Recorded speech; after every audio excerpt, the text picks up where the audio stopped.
Hello everybody, welcome back to another video. I'm hoping you guys are all having a fantastic day. So today's upload is going to be a video about the the long range outlook, what's to come, what the pattern is I'm gonna bring, and in terms of the weather, obviously. So consider subscribing to this channel, consider liking this video, leave a nice comment. I read every single comment, and I apologize if I am low on energy. I'm not forcing myself to do this, so I always see comments saying don't overwork yourself. I'm fine. It's just I'm just a little bit tired. It's late at night. Not that late. It's 10:41, but which is actually pretty early still, compared to where I normally go to sleep. But the main point is this is getting recorded the day before.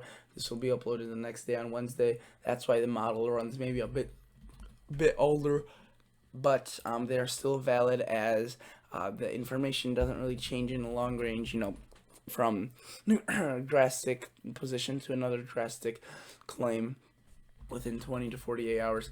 So let's look at this and just dissect this. So right now we have actually a big thunderstorm cluster going on in the South Dakota, Minnesota, parts of North Dakota, I think, as well, but getting into Iowa. And this is releasing some severe thunderstorm watches, warnings, and some, I think, tornado warnings as well. We had some, so that is something to mention. And if we were to go forward in this, you could see there is in the main kind of, here's like that little tiny precursor that's occurring right now, or if you're watching this, it occurred over the last night. And then here's like the big boy. Here's like the big system. Thursday morning, we get this giant beast coming out from the Rockies, just erupts in the northern plains, and it drops a lot of rain and a lot of precip across a good portion of the country. And this is actually a very powerful system. Very powerful. If you were to look at it right there, low pressure, 1,000 millibars, and here is spinning counterclockwise like all low pressures do, and the winds are doing that. And here's a high pressure spinning clockwise, and it is leading to quite a bit of convergence. That is why this cold front is forming. When the warm air gets forced up, it usually leads to some thunderstorm slash rainy activity, and you can see right there is a giant cold front, and here's the low producing lots of thunderstorms and rain. And if we were to put this further into motion, an hour 66, you can see that this doesn't really strengthen that much, weakens, but still brings shower to the northeast. And the strange thing about this one is that it does not really bring a lot of cold air behind it. It really just maintains the pattern as it is, still warm, humid, and it doesn't really have a chance to cool it off because we keep seeing these little waves right there occurring from the southwest, and this just keeps going up and up. And you can see right there is a wave in the Gulf of Mexico, and this actually is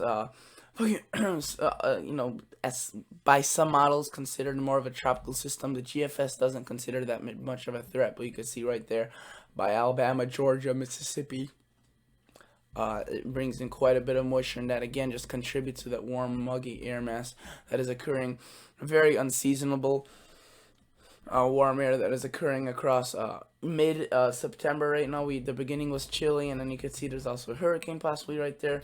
We get some signs of a brief cool off, only across the northeast. Really, if we go to the 2-meter temperature anomalies, we see a little bit across the northeast, still warm across much of the bigger part of the country, this plains and the central plains.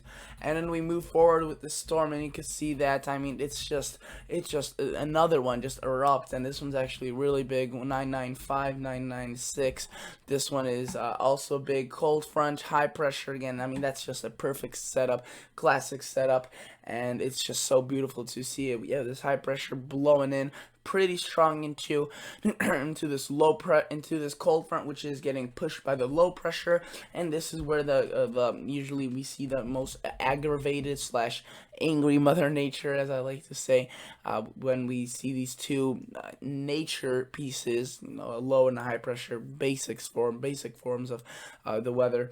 and those just clash, and you could see that just, I mean, this one actually would be a game changer if this storm were to occur. I mean, frankly, we are very far out. This is 282 hours out, but after this one, you notice how it gets very chilly. We get the 540 line dipping into central Wisconsin, several hours, quite literally, maybe 12 to 24 hours, a little bit more than several, but a extended period of time after we get the cold front dipping into central Wisconsin, and then kind of maintaining itself there, as you can see that we see this flow, this Arctic chill, and we see, quite frankly, we see snow occurring from this potential tropical storm that is filled with tropical moisture. Then it erupts into a storm system, a snowstorm to be specific. So this is very interesting to see.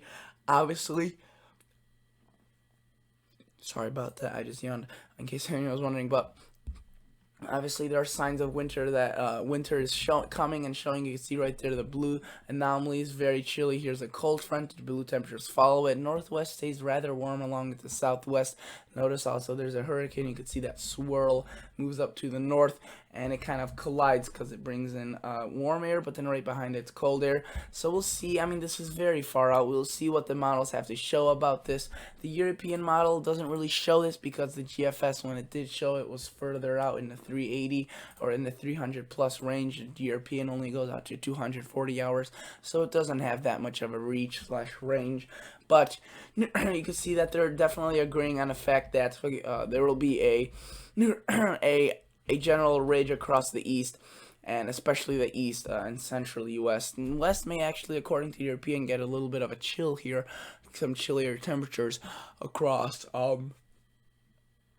next week. But I mean, look at these temperatures. If we were to look at the temperature, I mean, this is not temperature, this is a 500 millibar geopotential height, but basically that just shows us, I mean, if you have it trained out, you can see here's a trough and a jet stream goes something like that, and whenever the jet stream goes up into a ridge, the easy way to remember it, kind of like a ridge on a dinosaur. That's the weirdest way, but that's how I remember it, like a ridge on a dinosaur, Spinosaurus, and always get warm air under it, and this is where really warm, hot air, unseasonably warm, above average temperatures are occurring. And if we go to the 8 to 14 day outlook, you could see that this is definitely reflected on that. Look at that, above average temperatures. Then a 6 to 10 day is basically the same, with a little bit chillier across the west, which amplifies kind of like that Bear Clinic zone right there, and makes the heat even more oppressive in the east, which, you know, some people would actually like, since the averages are around in the 70s now. So if we get a warmer than average, it's generally not dangerous heat. It could be, you know, uncomfortable at times, but definitely is bearable compared to if it was that extreme during the peak summer months like July and August, or even June, late June. So okay, let's go right now to the. I wanted to show you one other thing. Yes, I wanted to show you the PWAT anomalies. So let's go. That's basically precipitable water atmospheric. No, what does that stand for? Oh, sorry, I just completely got myself bamboozled right there.